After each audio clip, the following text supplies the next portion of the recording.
British man lands in Namibia, and within days, he's detained for abusing children. Douglas Robert Brook is facing 38 charges, including rape and child exploitation. Authorities say he lured over 30 children from the indigenous San community with sweets and cash, then photographed them naked and allegedly assaulted several. He had only been in the country for a week. Some of the images were found on his camera. Police seized it, bail was denied, and Namibia's Ministry of Environment and Tourism has condemned his actions as a violation of both children's rights and the cultural dignity of the San people. But this story doesn't end with one man's arrest. It opens the door to a much darker truth, one where Africa's most marginalized communities are still being preyed on by foreign men with power, money, and passports. In Kenya, So British tourists arrested for taking nudes of Namibian children. This is a horrible story, and we are going to talk about it. But before we do, let's...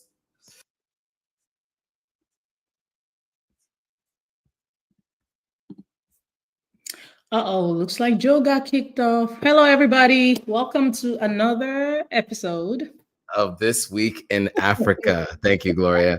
Sorry about that. So yes, British tourists arrested for taking nudes of Namibian children. This is a horrendous story, and we are going to talk about it. So this is another episode of This Week in Africa, as Gloria began to say. And that is a collaborative effort between Authentic African, the platform, and Gloria AO, as we break down this week's breaking news and its impact on Pan-Africanism and Africa's independence. Today, we're going to dive into the controversy surrounding this British man, who he is, why he was arrested, and what he was doing in Namibia. But before we do, we like to start with some intros to get to know who we are before we get into the story. So I will turn it over to my co-host for an introduction before I introduce myself. Hello, everybody. My name is Gloria AO. I am an African storyteller. I love to delve into African history, and on a platform like this one, I get to talk about current affairs that affect us. So it's always a pleasure being here. Thank you for having me again, Joe. Absolutely. And thank you for being here. And I am Joe Hatagwa, the founder of AuthenticAfrican.com, an e-commerce platform that helps African artisans sell their products to the global diaspora. We sell handmade, ethically sourced products, that's carvings, instruments, all kinds of different things from the continent of Africa to the diaspora. And also I run Authentic African, the social media platforms, where we connect Africans living on the continent and Africans of all sorts from around the diaspora, all with the ultimate goal of getting people to visit, invest, and move to and on the continent of Africa. So with that, let's get into the stories. So as we just teased, this 65-year-old British tourist identified as Douglas Robert Brook was arrested in Namibia on the 25th of May on serious charges related to sexual exploitation of children from the indigenous San community. The incident has sparked widespread outrage in Namibia and drawn international attention. So the key allegation in the events are as follows. So he was accused of instructing San children in the western area of Namibia to remove their clothes and photographing them while they were nude. He allegedly enticed the children, boys and girls, with money and sweets, that's like candies, in exchange for their compliance. So the Namibian police report that Brook inappropriately also touched the children with accusations, including things that I cannot say here, of teenagers between certain ages of like 14 and 16, boys and girls alike. So the police seized his camera, reportedly finding explicit images of the children. In total, Brook faces 38 charges, including the R word, indecent assault, and exploitation of children. So he was arrested on the 18th of May, and he had just entered the country on the 15th for a holiday. So he appeared before the court where he was denied bail and remained in custody pending further investigation. The case has been postponed to allow for additional police inquiries, and the British Embassy in Namibia acknowledged the incident and stated that they were aware of the media coverage. We just watched the video on it, so we're not going to play the video again, but Gloria, I'd love to get your thoughts on this before I give my thoughts on this particular story. Thank you very much, Joe. And this is a very triggering story because the San people, who are also known as Bushmen, some of the oldest, or some would say they are the oldest continuous populations on Earth. They have DNA tracing back, some would say tens of thousands of years, whatever you believe in, but research will say they've been on Earth for at least a few thousand years. They're known to be hunter-gatherers across Namibia, Southern Africa, Botswana, Angola, South Africa. And this was all before the whole concept of colonial borders existed. Now, sadly, they have faced centuries of being excluded, being erased, under German rule in what used to be called German Southwest Africa, today's Namibia. Under German rule, they were violently displaced, and they did that because they wanted to make way for settler farms, and they were trying to run mining operations. So they displaced a lot of indigenous populations, including the San. Now, apartheid, as we know, was going on in neighboring South Africa, and obviously also in Southwest Africa, or German Southwest Africa, which is today's Namibia, and was also under the South African administration because the South Africans kicked out the Germans at some point, and then they brought apartheid to Namibia as well. Now, in all of this, the San were portrayed as primitive or as less evolved.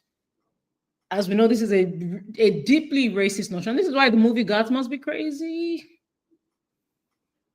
Funny movie, but is it really funny if you watch it again? Do you see what I'm saying? So portraying these people as, it's like the butt of a lot of jokes.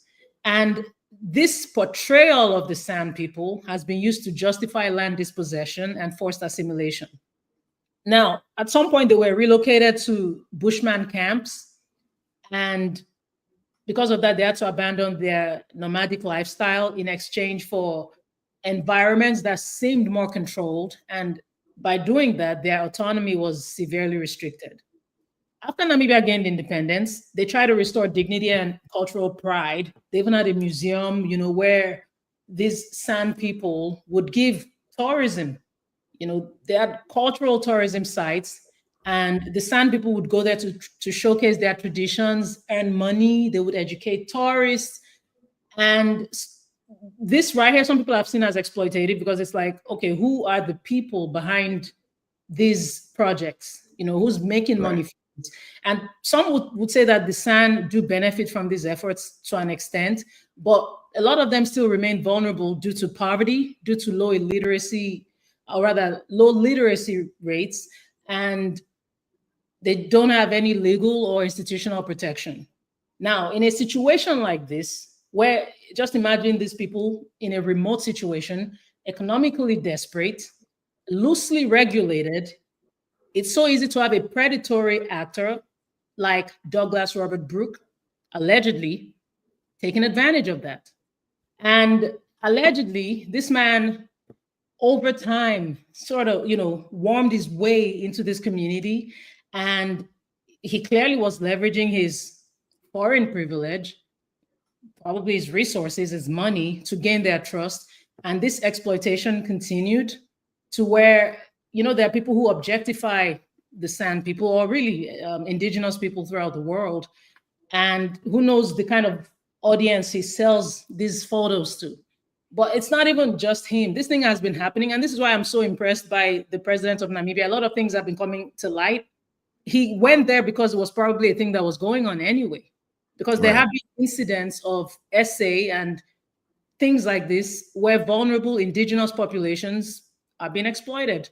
So it's just all sad. It's just very tragic because, again, it's colonial era pseudoscience where people such as the San people are being studied, they're photographed, and then they're displayed by anthropologists and museums in Europe, and dare I say exhibitionists or people who have some kind of weird fetish.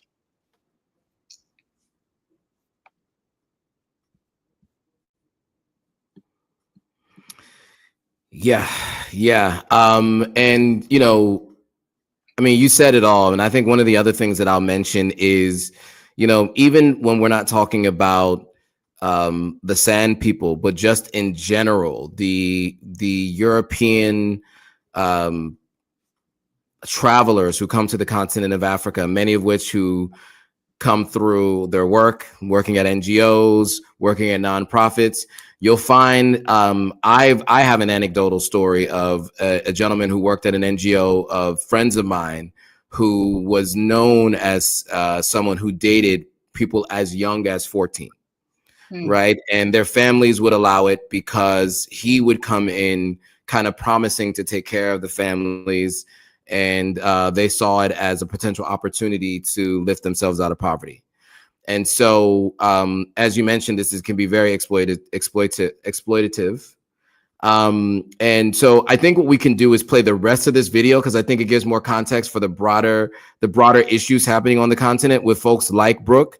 And then we'll close out this particular section. But I think it might be important for people to kind of hear more about how this is a wider problem across the continent, not just in Namibia, but anywhere you might go on the continent, you might see this. So I'll play the rest of this video and then we'll have some more commentary afterwards. Yeah, authorities have been grappling with the same issue. In 2019 alone, the country's anti-human trafficking unit rescued 230 children from both local and international abusers. The cases often follow a similar script. Older white men arrive with offers of help, education, food, opportunities. Families, often living in poverty, accept. Then the abuse begins. In one case, an American missionary named Gregory Daw was convicted for sexually abusing girls at an orphanage he ran in Kenya. A German national was charged with trafficking and child pornography. Some perpetrators even live-stream abuse to international audiences, using cryptocurrencies like Bitcoin for payments. Kenya's coastline has become a hotspot, especially after parts of Southeast Asia crack down on sex tourism.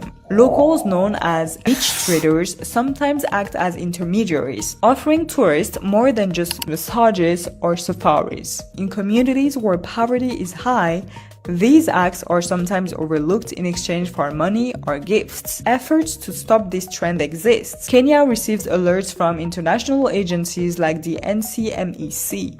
It is also building AI tools to sort digital abuse reports faster. But most African countries don't have those systems in place. And until they do, and until this issue is treated with the seriousness it demands, stories like the one in Namibia will keep happening.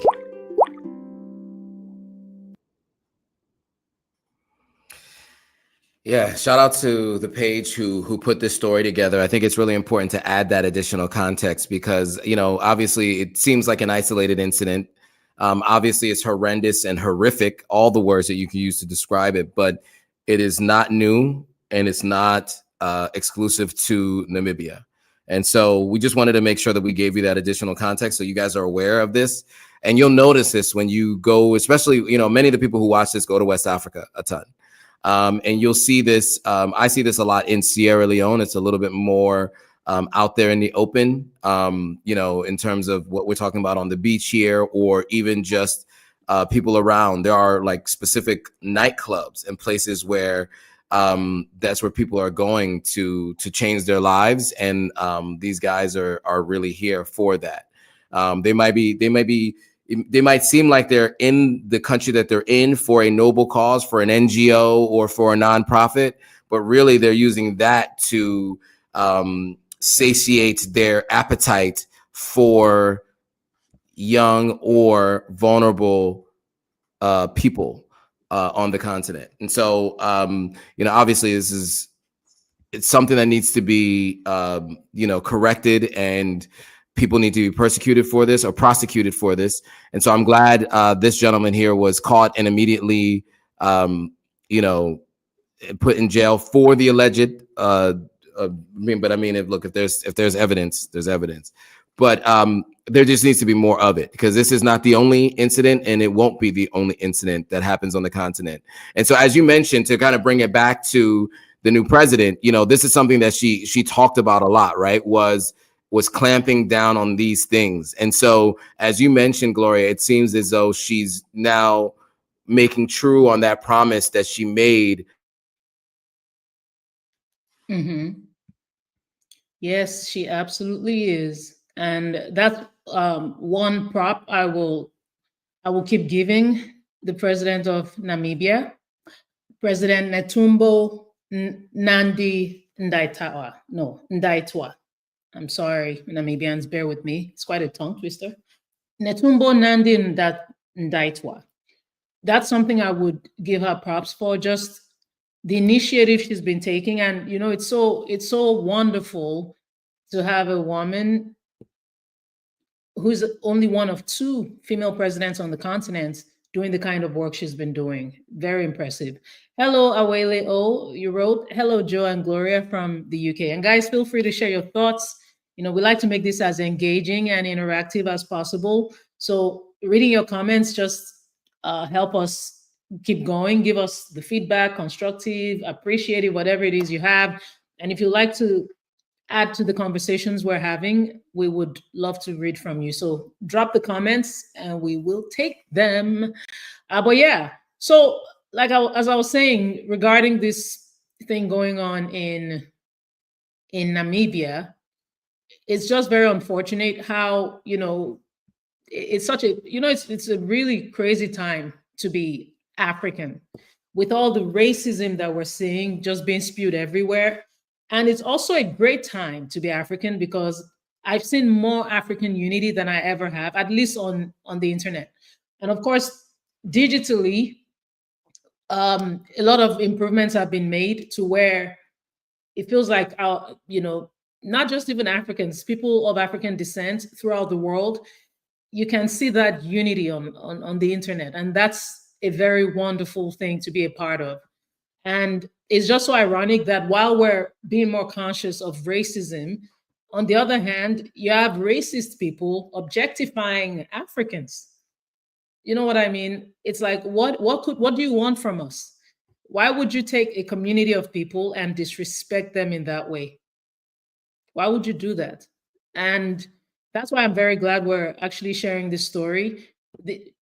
As much as we're giving the president all the props and kudos for ensuring that these kinds of stories come to light, the Ministry of Environment, I think Forestry and Tourism in Namibia, they have also condemned the actions, and we just need them to be more on guard with things like this, so that, first of all, there have to be child protection laws, because that was a serious violation. That man knows he can't try that in his country. Then you come to our continent and you think you can just go crazy with a camera. But they have to put those laws in place. Civil society organizations have to ensure that things like this do not keep happening. And people need to be educated. The San community too, they should, but you can empower them by also making them informed, because they are intelligent to know, right? They should know where the boundaries are. Don't allow anybody come here or some tourists come in to take advantage of you. So it's just those things that I do believe Namibia can put in place, and that should be very helpful. I don't want to go to the next story without Joe, but I want to use this opportunity to talk about something that happened yesterday, still speaking of Namibia. So yesterday, I don't know if you guys have ever heard of the Herero Nama Genocide. My goodness. You see, I did a post on my page today. I haven't posted it on YouTube yet. I posted it on Instagram, on TikTok. And it was actually repurposed a post from last year. Sometime in October 1904, the Herero Nama Genocide started. And now that Joe is back, I will save the tea. Oh, it's not tea. There's nothing. I don't know if you all have these herbs you drink where you come from, because in Nigeria we have this thing we call agbo. Agbo is nasty, but it's supposed to be good medicine. It's great medicine for your body. So this is not tea. This is agbo. It's disgusting. But I'll save that for when we get to that. Welcome back, Joe. Thank you. Apologies, my internet went out, and I'm still trying to figure out how to get back online on all platforms and across all devices. So, so I think where I last left off, I had mentioned that she was living up to her promise, and it sounds like I imagine you went through that, right? Yes. So now with that, as you mentioned, you were impressed by what she's been up to, and it does feel like she is now continuing to follow through on what she had said. Why that's important is many people around the world feel disenfranchised, and they feel like their leaders do not do what they say, especially on the continent. You hear this all the time, empty promises. And the one person that people have been looking to on the continent is Ibrahim Traore, obviously Goita, and the president of Niger have also been making major strides. Some people feel happy about what's happening here in Ghana as well.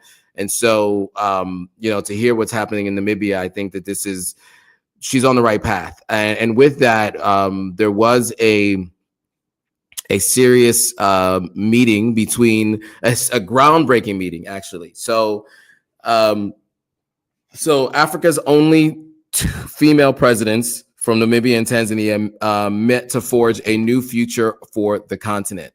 So in this groundbreaking meeting, Tanzania's president and Namibia's president, the only two female heads of state in Africa, have officially met to strengthen bilateral ties and champion a new era in women-led governance on the continent.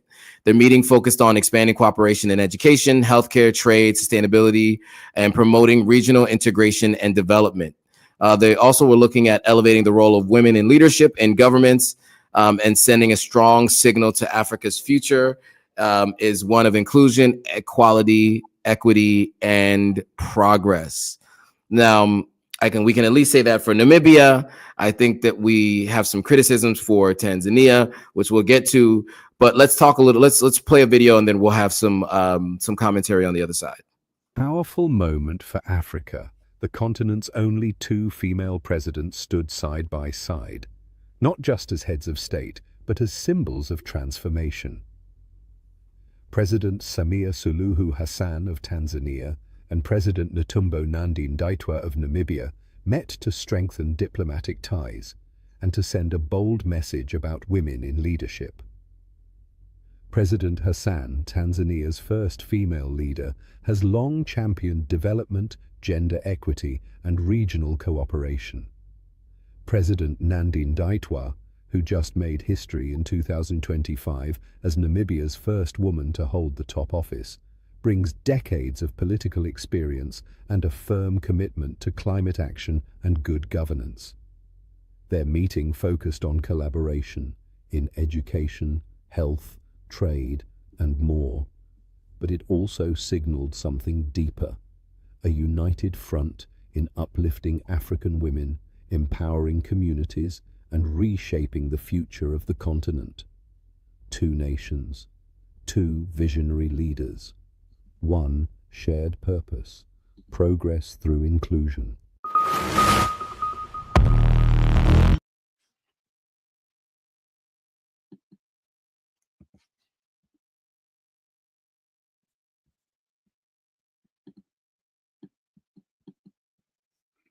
Okay, it looks like we lost Joe again. But yeah, let me tell you more about the Herero Nama Genocide, which actually happened in Namibia. It started sometime in October 1904. And between 1904 and I think 1908, the genocide continued.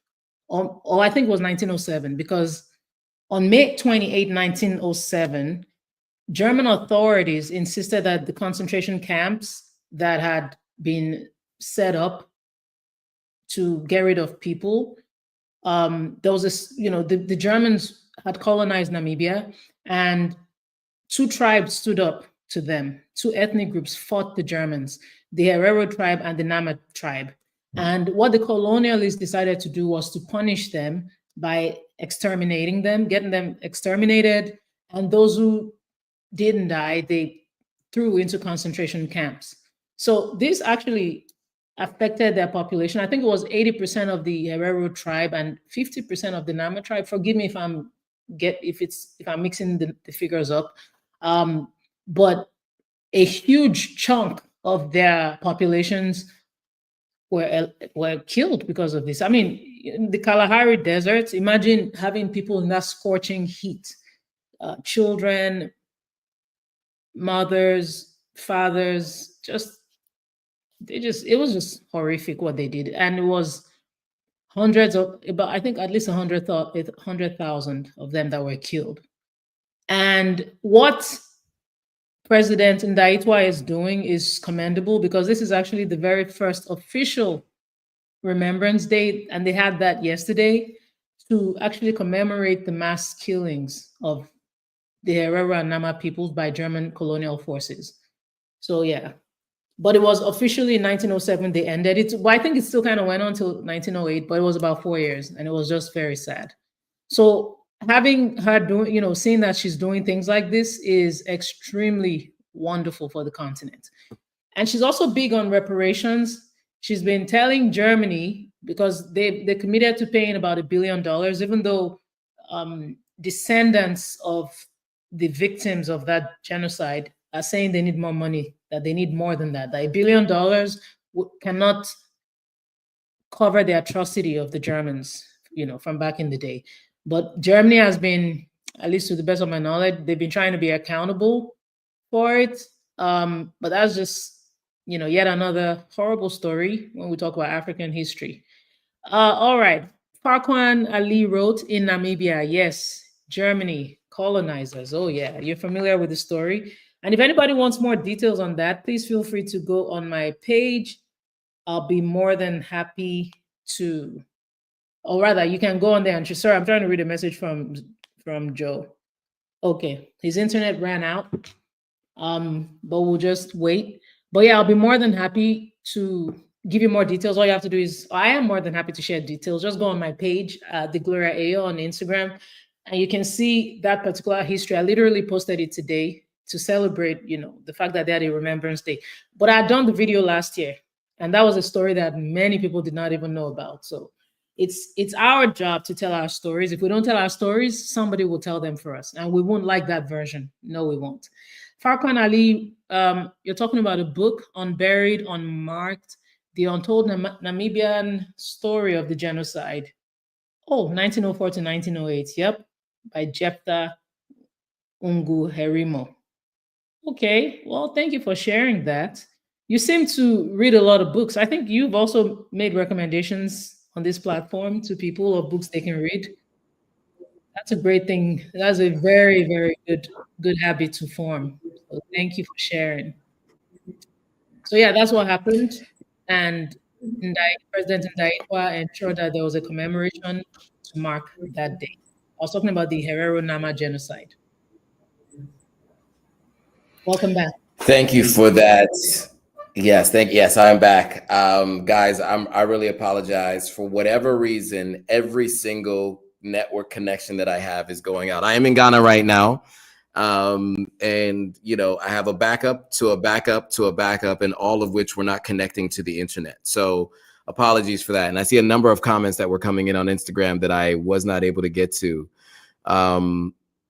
But I see people saying wonderful for African continent to reunite, to unite together to build strong nations. Somebody asked to write the book name, which it was done. I think you shared it. The book name was here. It's on the screen here. That's the book name that somebody was asking for.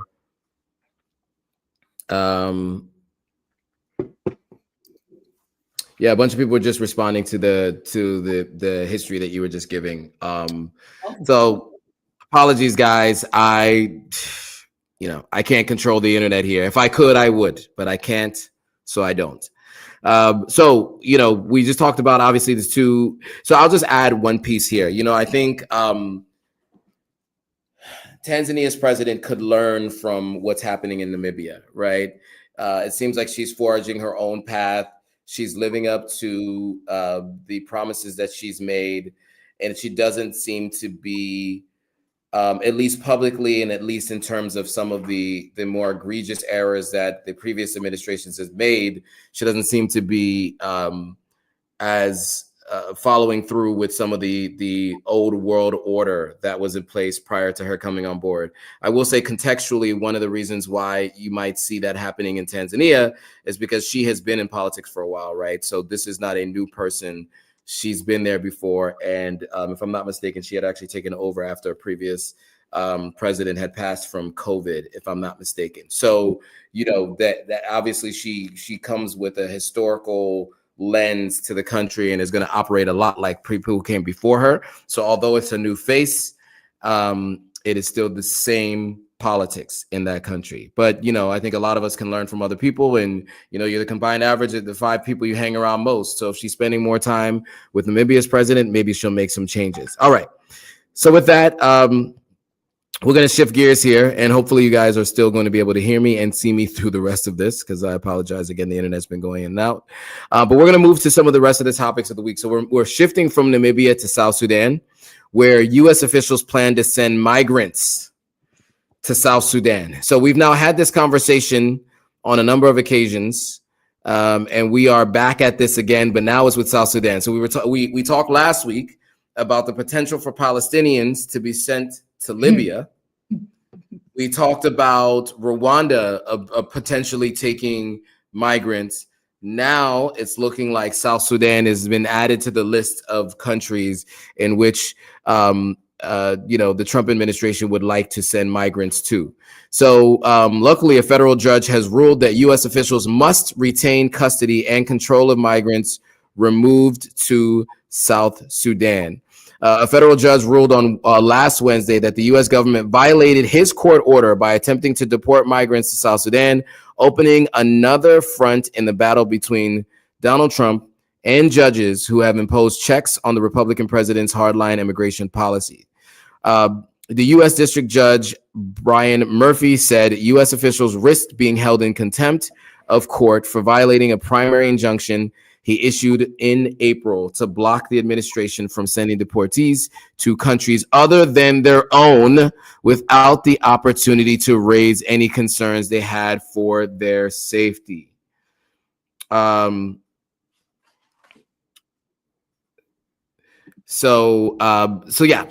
let's go to a video, and then we'll have some commentary on the other side.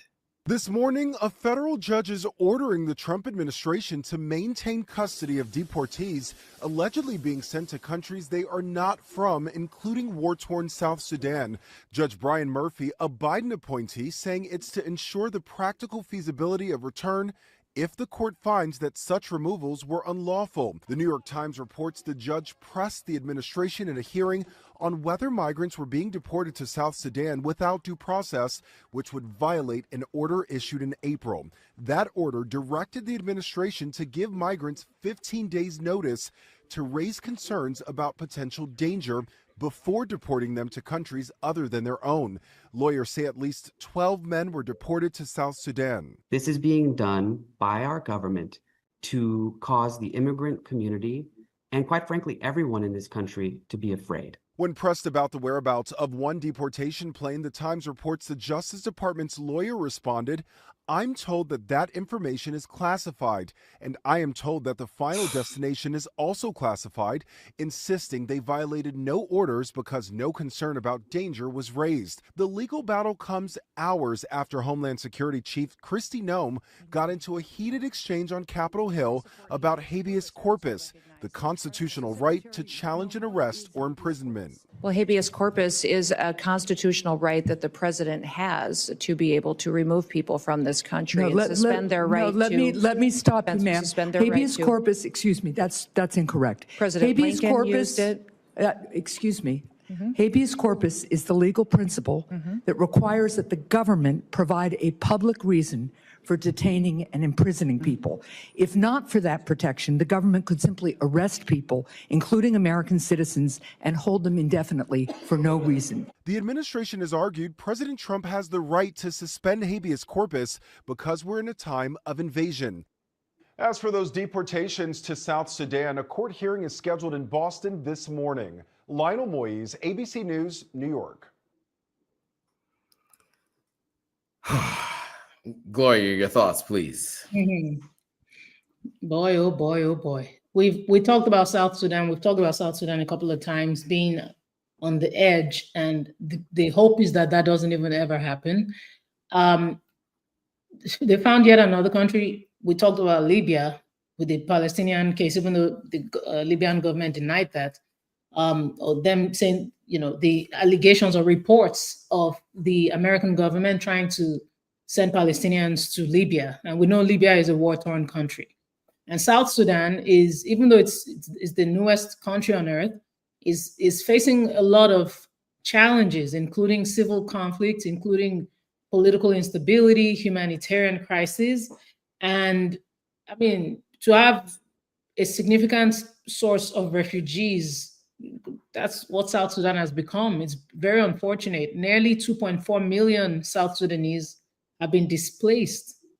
So for you to think that South Sudan is a great idea to dump people, it shows you don't even see the value of people, of Black and brown people. Because why would you even think that was a great idea? Were you going to just offer money or some kind of aid and yet again dump people to some random African country? Historically, South Sudan has not been a destination for migrants from outside the African continent. So these deportations are marking a departure from this pattern. And South Sudanese officials, thankfully, have been resisting this. They denied receiving the deportees. They've expressed their concerns over the implications of such an action. And it's just showing the complexities when it comes to international deportation policies, especially when it involves third countries that are not directly connected to the people being deported. And it's showing how, it's the importance of people sticking to legal procedures and just being respectful of sovereignty and even the capacity of nations like South Sudan. They have their own internal challenges going on. Let's put some respect on African countries. Thank you very much. Absolutely. Yeah. And I'll just add, look, there's a couple things that I see as a pattern here. One, their thought process is if a group of people looks like the group of people that they're trying to send to somewhere else, that's what they're going to do. They think Palestinians and Libyans kind of look alike, so let's send Palestinians to Libya. They think that Venezuelans and Nicaraguans and all of them look alike, so we'll just send them all to one country. We'll send them to El Salvador. They think that, any Black or African or anyone of Caribbean descent, they'll just send them to South Sudan or Rwanda or anywhere where they think the people look like them, right? It's basically the policy of the administration to send people to countries where they think, well, they kind of look alike, so we should just send them all there. It's the idea they all look alike thing. And then on top of that, too, generally deportations happen to the country of origin, right? That's generally how deportations happen. Now, if we're talking about in criminal cases, it still happens that way. And the country of origin then deals with those people and, either puts them in jail or their own version, or they deal with them in other ways, right? In this case, we're talking about sending people to another country, as you said, a third-party country. Makes absolutely no sense. There's no rhyme or reason. Judges are blocking it, yet they're still proceeding to attempt to do it anyway. And I think this speaks to a larger issue just around how, as you said, there's no respect put on Africa's name, right? Like in no other places around or Latin America as well, but no other places around the world are they just saying like, we'll just give you some money and we're just going to send some migrants your way. They're not doing it in Europe. They're not doing it in the Middle East. They're not doing it in Asia. They're doing it in Africa and they're doing it in Latin America. And that speaks to how the United States sees these continents and the countries within those continents. So yeah, I think this is a problem, but you know, of course, it's an ongoing one, and we'll just continue to keep you guys updated as these stories come along. You know, our job is to comment on the news and you know, share with you guys what's going on, and continue to keep you guys aware of how the U.S. and Africa are relations are either souring or changing over time. With that, I think we can move on to Sudan. So, not to be confused with South Sudan, where we were just talking about. We're moving to Sudan. The U.S. is potentially going to impose sanctions on Sudan after the U.S. government has accused Sudanese government of using chemical weapons. So the United States said last Thursday it would impose sanctions on Sudan after it determined that the government used chemical weapons in 2024 during the army's conflict with a paramilitary rapid support forces, a charge, of course, the army denied. Measures against Sudan will include limits to U.S. exports and U.S. government lines of credit, and will take effect June 6th, after Congress was notified on last Thursday. So the State Department spokesperson, Tammy Bruce, has actually confirmed this. And what they said was the United States calls on the government of Sudan to cease all chemical weapons use and uphold its obligations under the CWC, Bruce said, referring to the Chemical Weapons Convention treaty banning the use of such weapons. In a statement, Sudan rejected the move and described the allegations as false. Sudan's response read, this interference, which lacks any moral or legal basis, deprives Washington of what is left of its credibility and closes the door to any influence in Sudan. And that's what the government spokesperson, Khalid Al-Isir, said on Friday. So we're going to go to this video, and then we'll have some commentary on the other side. Well, the United States has announced sanctions against Sudan, accusing its military of using chemical weapons in its ongoing conflict with the paramilitary rapid support forces. The sanctions that are set to take effect from the 6th of June will include restrictions on U.S. exports to Sudan and also a suspension of U.S. government-backed credit lines. The move follows a formal determination by the U.S. government and notification to the Congress. The State Department spokesperson Tammy Bruce has said that the United States calls on the government of Sudan to cease all chemical weapons use and to uphold its obligations under the Chemical Weapons Convention. In a swift response, Sudan's government has rejected the accusations and has called them to be false, politically motivated, and also a baseless interference that undermines U.S. credibility and influence in the region. The government spokesperson Khalid Al-Isir stated that this interference deprives Washington of what is left of its credibility.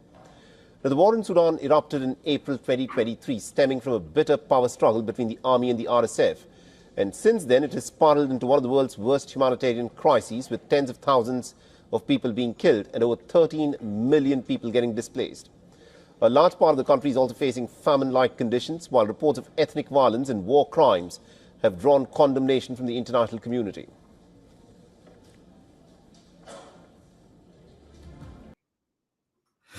All right. So what are your thoughts on the sanctions and the accusation of Sudan and the use of chemical weapons? Yeah, and I was going to add to the South Sudan story. Sorry to take us back. I was going to add that sure. What makes it very interesting also is that the people that were reported to be, or the deportees to South Sudan, are supposed to be Southeast Asian. Oh, really? Yeah. So that was very good. All kinds of things are just going on, man. 2025 has been a very interesting year so far. I don't know about you guys, but anyway. But now to the Sudan story. And in case anybody's wondering why the United States is once again having this power, like what gives them the legal authority to try to sanction any country? Like what is their business with Sudan?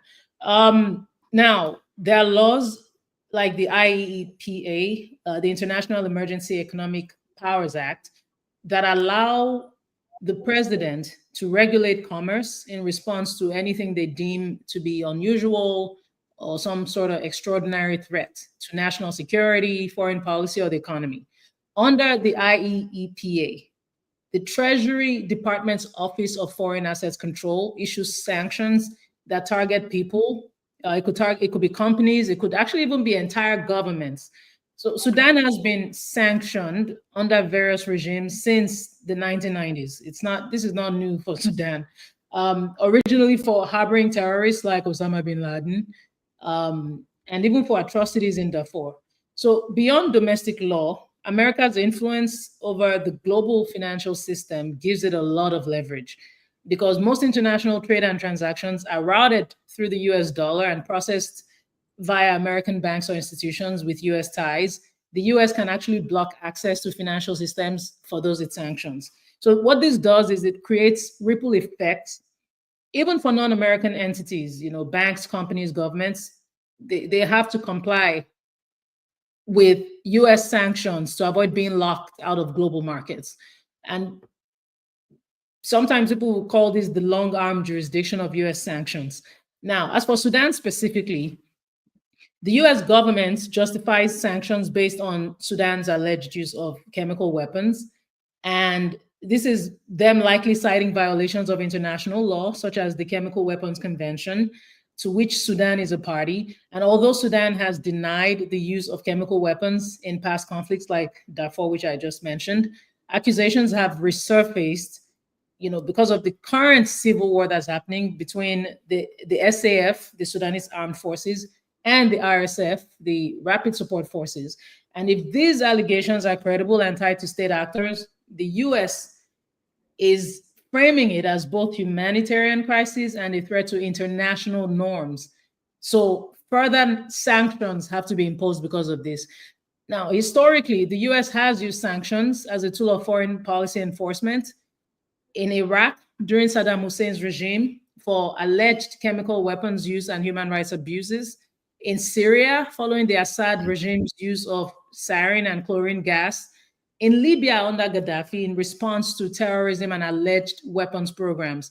And so that we don't think it's just Africa, well, I've referenced Syria and Iraq, but even recently, places like Russia, Venezuela, Iran, North Korea, the US will come for you, because sanctions are a regular instrument when it comes to US diplomacy. It's not just Africa. But yeah, so what is going on in Sudan, that threat to them would have a lot of repercussions. Like, you don't want to play with America when it comes to this. And in 1998, the US, again, in Sudan, they bombed the Al-Shifa pharmaceutical factory in Khartoum. They had alleged that it was producing chemical weapons and had ties to terrorist groups. These claims were later disputed. The bombing actually drew a lot of international criticism. And this is kind of mirroring that a little bit, especially because of the heightened tensions between Sudan and the UAE, with Sudan accusing the UAE of supporting the RSF. So it's a lot going on. The use of chemical weapons is a serious violation of international law, and it has a lot of humanitarian implications should they be found guilty. But we'll keep monitoring that. Absolutely. Yeah, I mean, and look, as you mentioned, it's been a tool that's been used to try to keep countries in check. And just to kind of give people a little bit of a concept of what sanctions mean. So generally, United States is one of the biggest trade partners for many different countries around the world, right? So when they cut off trade, for example, there was a trade embargo with Cuba for like 60 years. And so if you see many cars in Cuba are like these really old school cars from that time. And Cuba had a lot of challenges doing business internationally, because when the US sanctions you, the US's allies are also meant to follow those sanctions as well, right? And so they tend to not do business with you. They try to ice you out of the global trade, right? And so when the US, so that was why when we spoke a couple of weeks ago about how Mali had been able to survive sanctions that had been put on them and became one of the fastest growing economies in the world. And that's what Ibrahim Traore was mentioning when he was at the first international AES summit. He was applauding them for that. He also applauded Russia for being able to continue to operate outside of the sanctions as well. It is a very difficult thing to do, but if you can figure it out, it makes you less dependent on the West. And so, we want to see an independent Africa. And so I think if we see more of these sanctions and things like this continue to happen, hopefully we see Africa become more independent. But in this case, if chemical weapons are being used, obviously that's something that we would like to see curbed and curtailed and eliminated completely. Because although, it's war and there's expectation that people are going to experience loss of life, using chemical warfare in that way, I think is against all kinds of accords that we have and we've agreed upon internationally. So, we'd love to see that stop immediately if that is the true case. But as you said, there are a lot of questions about whether or not the United States has a leg to stand on, and as it pertains to anything to do with making other people stop doing anything when they selectively decide who they add sanctions to for violating international laws around war, right? Specifically, we see this happening in countries that will remain nameless here because it doesn't have anything to do with Africa, but the United States does pick and choose where they decide they want to focus their efforts. Okay, so now shifting gears from South Sudan and Sudan, the Chagos Islands in Mauritius. So the UK will hand over those islands to Mauritius in a deal, it says, protects a U.S. base. Again, it's all about U.S. interests. So the United Kingdom has signed a deal to hand over sovereignty of the Chagos Islands, a remote island in the Indian Ocean, to Mauritius. The move, which has the backing of Donald Trump, is designed to secure a future of a critical U.S.-UK joint military base on the island. But obviously critics of Britain think it's a costly mistake. So let's go to a video now and we'll give some commentary on the other side. Amid the debate as to who should own the Chagos Islands, the people who were forcibly removed from the archipelago by the British government more than 50 years ago have felt ignored. Two Chagosian women launched an 11th-hour bid to block the handover. It delayed the signing of the agreement, but ultimately failed. We don't want to hand over our rights to Mauritius. We're not Mauritians. For them, this deal is personal, about identity and history. But for the British government, it's about security. This is absolutely vital for our defence and intelligence, and therefore for the safety and security of the British people. The islands, located almost 10,000 kilometres from the UK, were purchased by Britain in 1965 when they were separated from Mauritius and became formally known as the British Indian Ocean Territory. The largest island, Diego Garcia, is home to a British-American military base, from where operations across the Middle East are launched and global surveillance is conducted. The UK has been under increasing pressure to hand the territory to Mauritius after the UN's top court backed its sovereignty claim.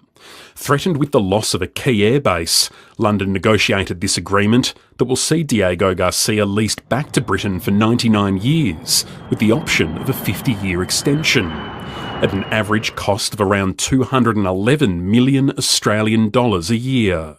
The UK government insists this deal is absolutely necessary because impending legal challenges could have made the military base unworkable, with the ability to fly in and out restricted and satellite communications threatened. No action was no option, and anyone who would argue to abandon this deal would abandon this base. I think we get the point there. For an island or a group of islands so far away from the continent, in the Indian Ocean, I'd love to hear from you about handing it over with basically at least with the option to buy, I guess, or the option to buy back. What are your thoughts here on this continued colonization and changeover in leadership to a country that's meant to be its own sovereign state? Yes. Now, the Chagos Island, was uninhabited until the late 18th century, when the French established coconut plantations using enslaved labor. And in 1814, the British took control of the islands, administering them as part of Mauritius. And in 1965, 3 years before Mauritius gained independence, the UK decided to separate the Chagos Islands to form the British Indian Ocean Territory. And in doing that, they were able to facilitate the establishment of a US military base on Diego Garcia. This led to the removal of approximately 2,000 Chagosians between 1967 and 1973, and they were relocated to Mauritius, Seychelles, and the UK. Now, of course, the UK's actions have gained a lot of criticism. In 2019, the ICJ issued an advisory opinion stating that the UK's continued administration of the Chagos Island was unlawful, and that the decolonization of Mauritius was incomplete without the return of the islands. So the United Nations General Assembly subsequently passed a resolution demanding that the UK's withdrawal from the territory be done. Now, this recent agreement includes provisions for the UK, as was pointed out, to pay Mauritius approximately £101 million annually for the lease of Diego Garcia. While this deal is allowing for the potential resettlements of the Chagosians, who have been speaking about this for years, I've been following this story for years, it is excluding Diego Garcia from resettlement plans. The exclusion, of course, again, is drawing criticism because these people have been displaced.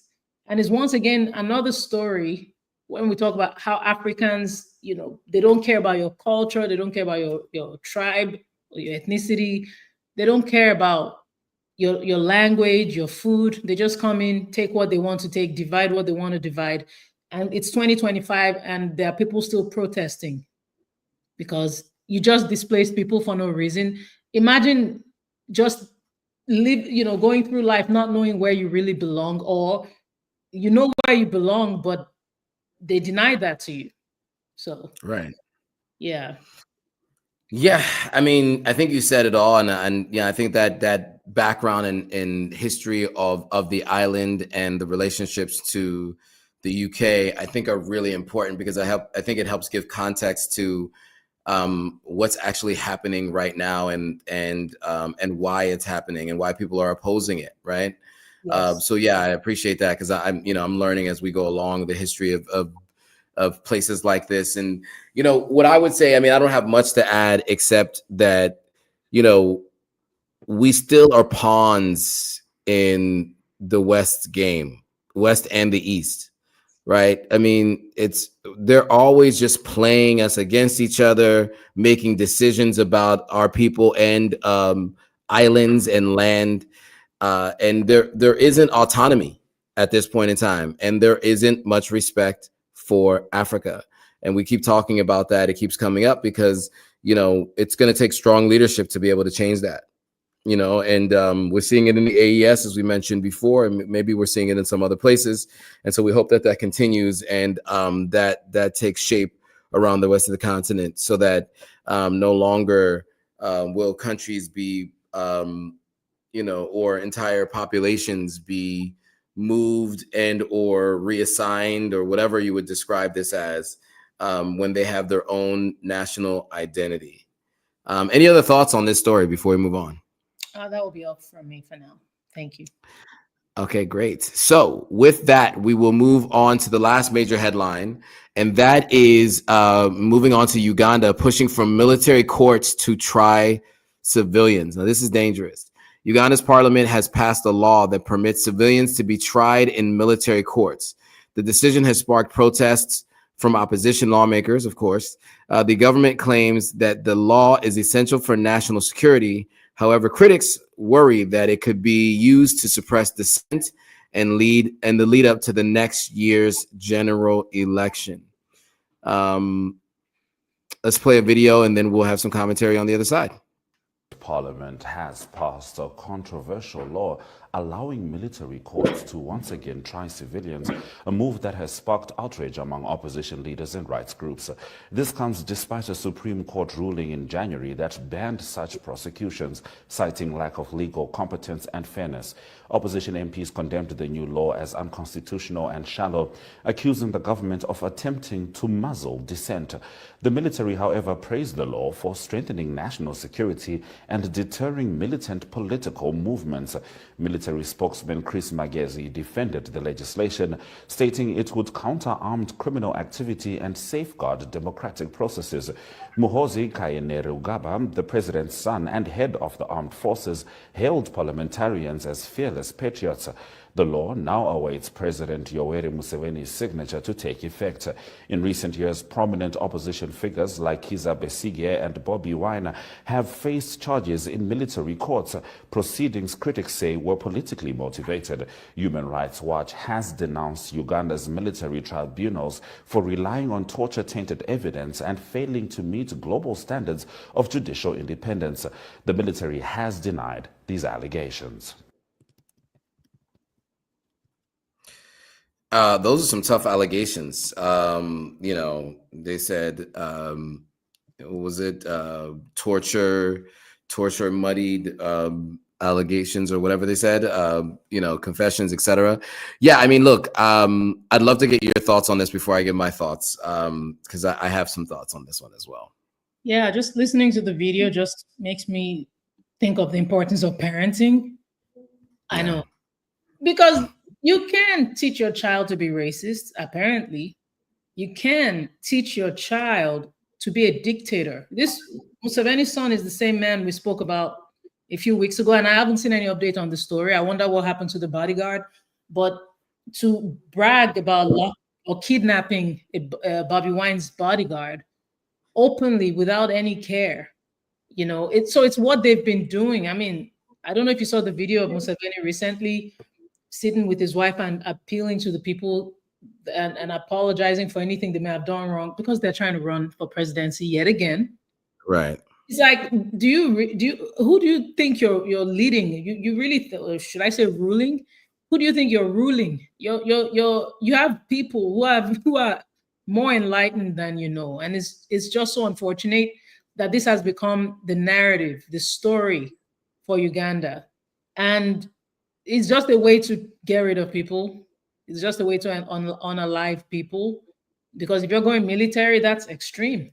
And Uganda has been struggling with this issue of trying civilians in military courts. In 2006, the Constitutional Court ruled that these practices were unlawful, but despite whatever the court says, they're going to do it anyway. Right. Just in January, the Supreme Court said it was unconstitutional, and here we are. So the man is bigger than the law, Museveni.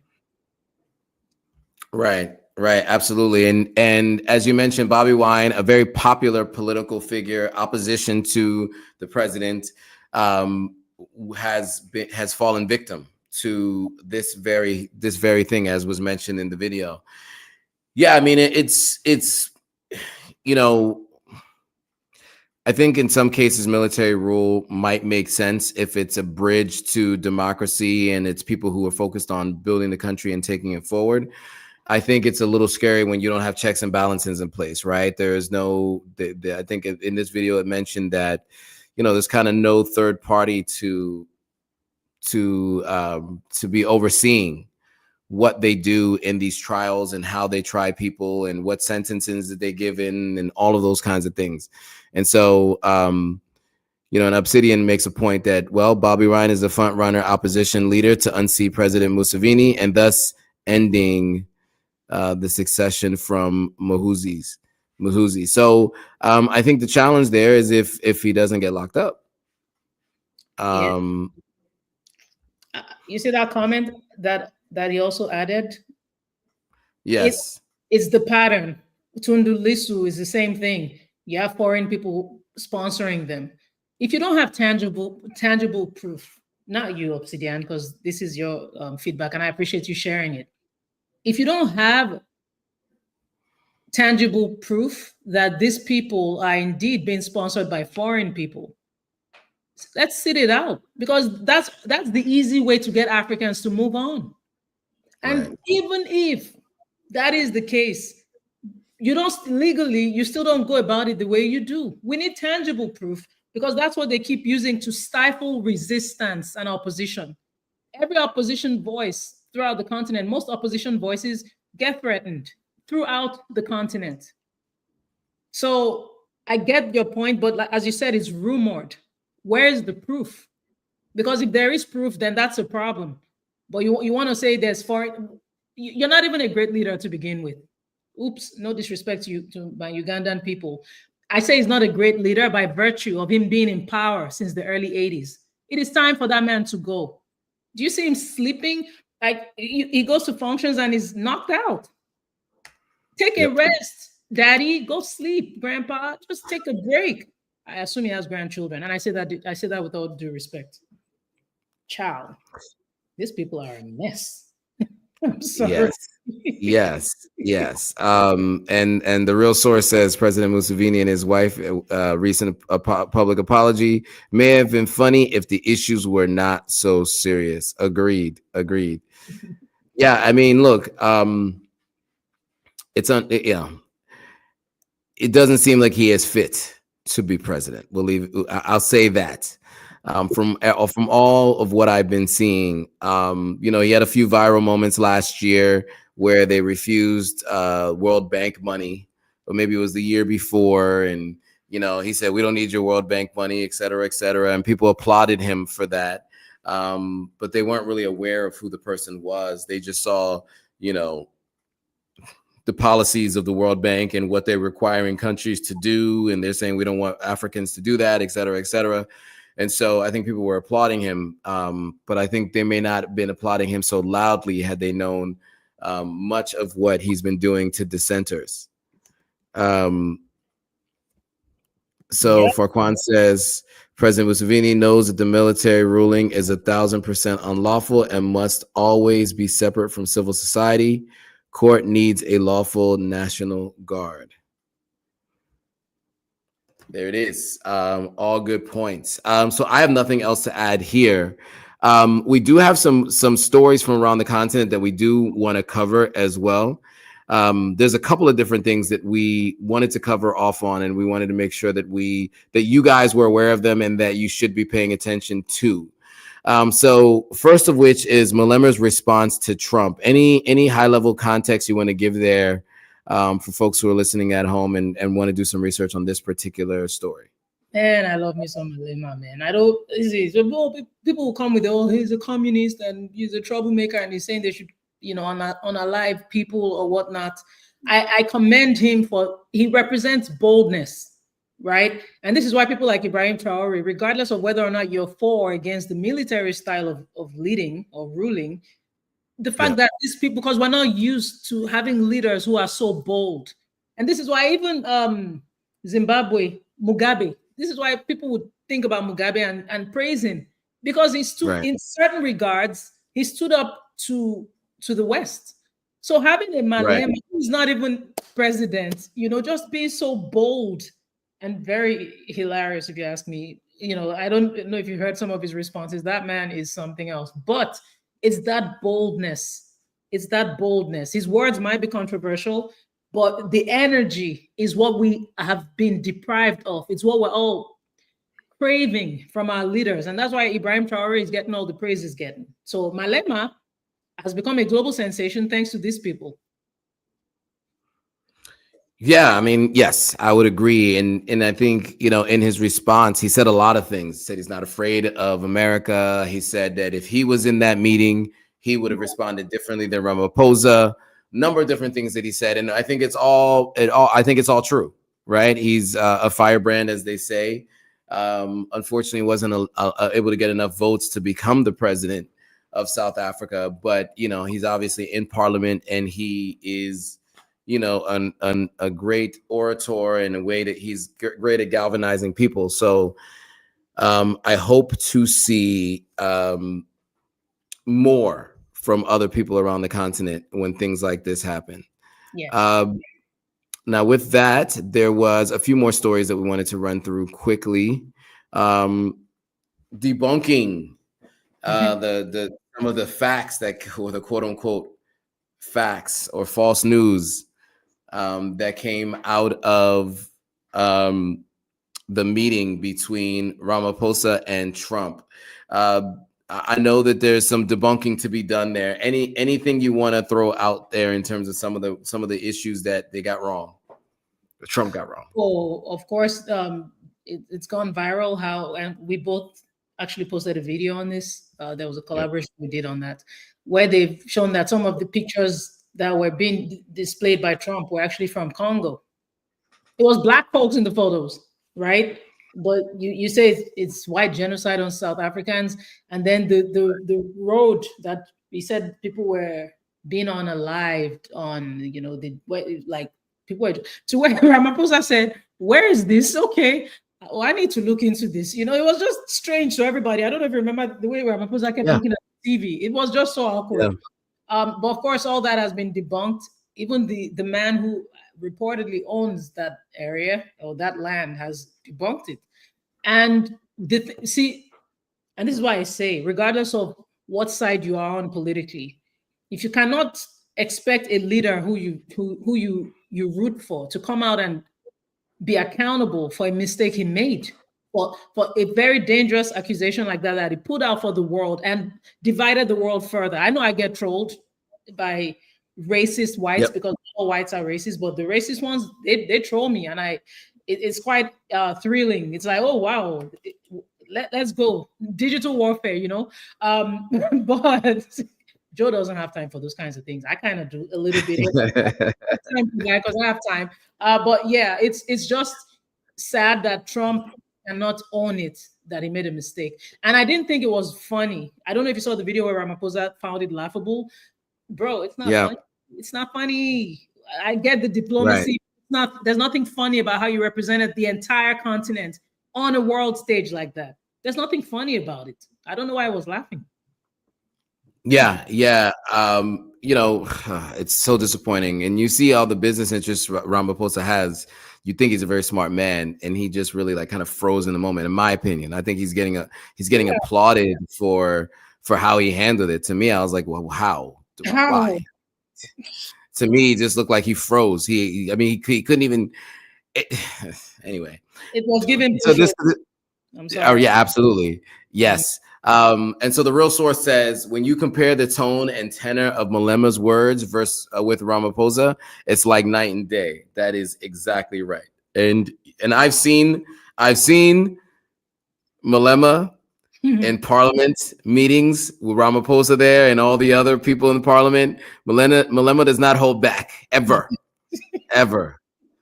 He definitely speaks his mind and calls it how he sees it. Yes. So yeah, I mean, more to come on that, I'm sure. It's just there was so much going on. Everything is being debunked one by one.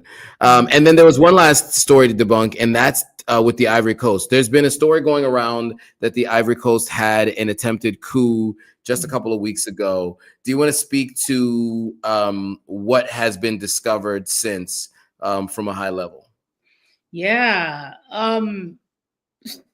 So there were rumors of a coup attempt in Côte d'Ivoire, and that went viral.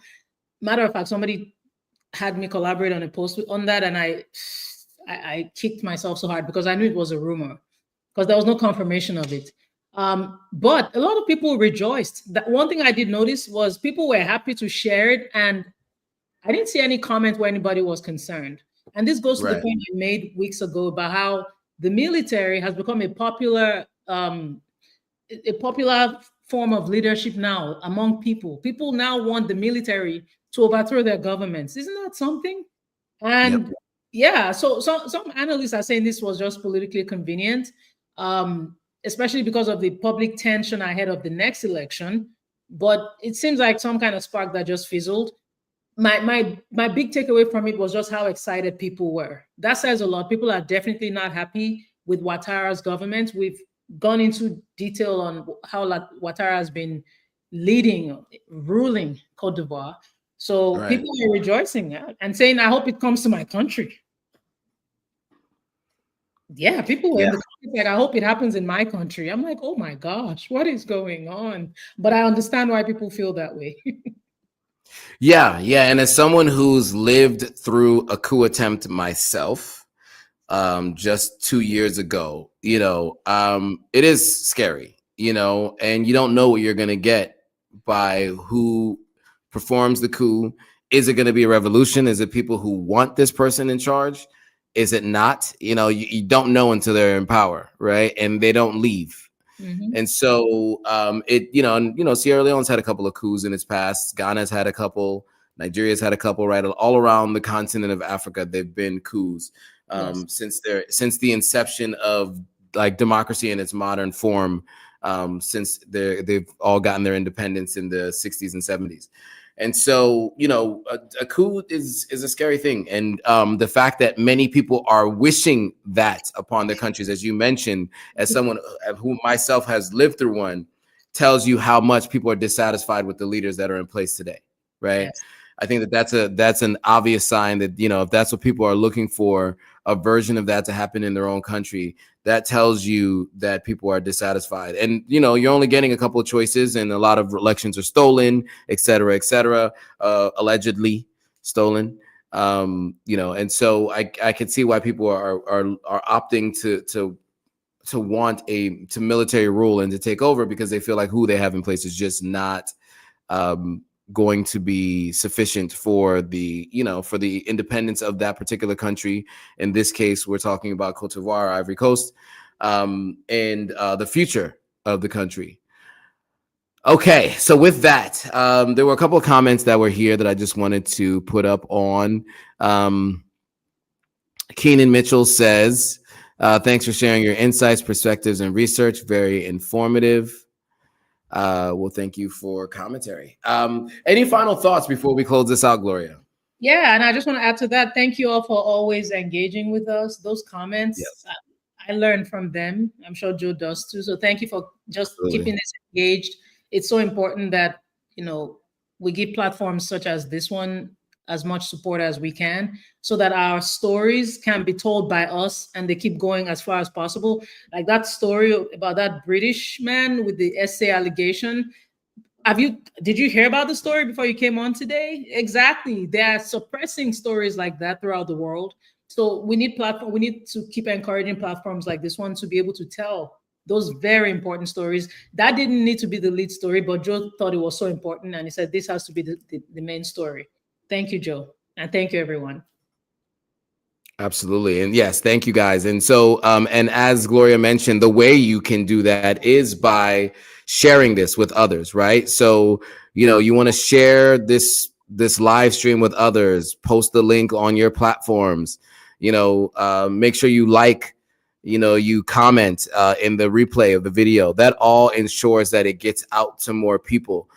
This live stream that we're doing weekly, our goal is to inform as many people as we can. That's really the goal.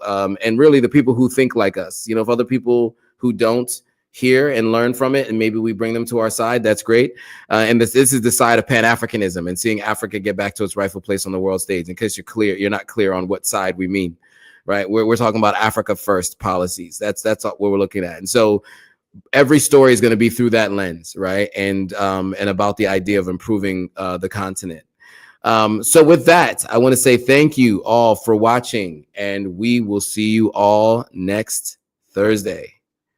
Bye, guys.